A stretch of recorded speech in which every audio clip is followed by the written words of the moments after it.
Hauzik Lady Belengak Asina, Tauna Lady Bedi Kumzali Singanitare Toidagi, Jetli Bot Jahi Asi Phaobagi Manung the Lady Drug case, Khudingmak Cbi Da Shinabiyu Haina, Manipur Pradesh Congress Committee MPCC President MLK Meghachandra Phongdoraklei.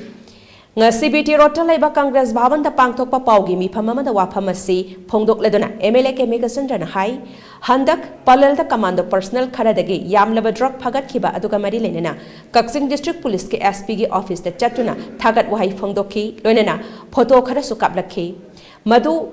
Taurubagi damak Manipur Chief Minister na FIR register tawgani haina media da phongdorak liba ase ngaktabangamde MPCC ki president na SP ki office ta changbaya de haibaki akaknaba niyom leibra haibasi hangningai oi SP ga unabadu da lenga na changsileba waron drugs amasung SP ki mayokta karigumba wafam amata phongdok palaikide supnatagi lupa crore sami romgi drug Phaobada Chenaba Miyoi Belda Tadokiba Adugumna Handaki Matang Asida Suto Biganu Haiba Wapam Media da Phongdokiba Delay Haina MLK Meghachandra Makatana Phongdoke ESP da dum Aikogi Mayam witnessing to lady, the my officials in lady, Agitim Sujari.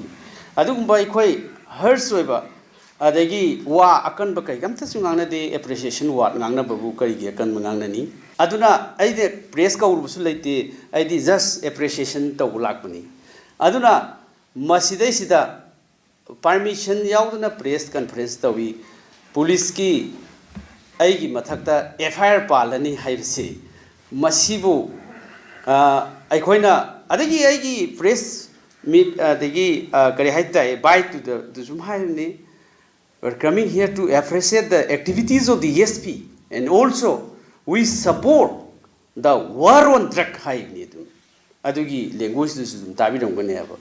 Aduga Tawadadi police Yauga, Jenaba Konava, Sumba Kesi, BLD Hek Tadokali Habitudi. It is not against the ESP, it is against the government, the policies of the government.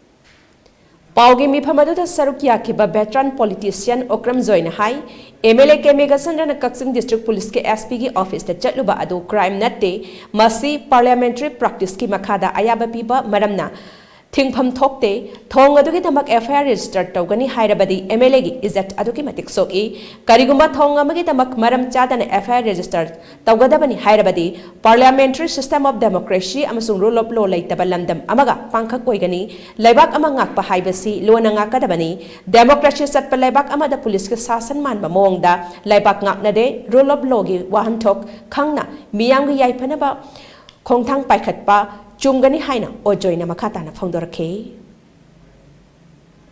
Duck may am the papa, Pagre. Yam Pagre. Joe the Gipari, Hawagari, Tuck Ambrone. Tuck the Lord of Hagi, but drug Mayam Ze. Masikanai the Jakre. War on Duck Torogadi, Master Party, but ducking to Namit Khudingmak accountability Leibatai, Masiki progress Leibatai. Matusukan Kangdagi Kanang Kangi, Pagi, Mayam do Gamena Yanam Nisi Miss and Yan Putoga Mono Honda Salibra. Is it not a possibility? Madu Hone having a deal. I had a Hone like a charge to Rokani. I had a day. We took way out.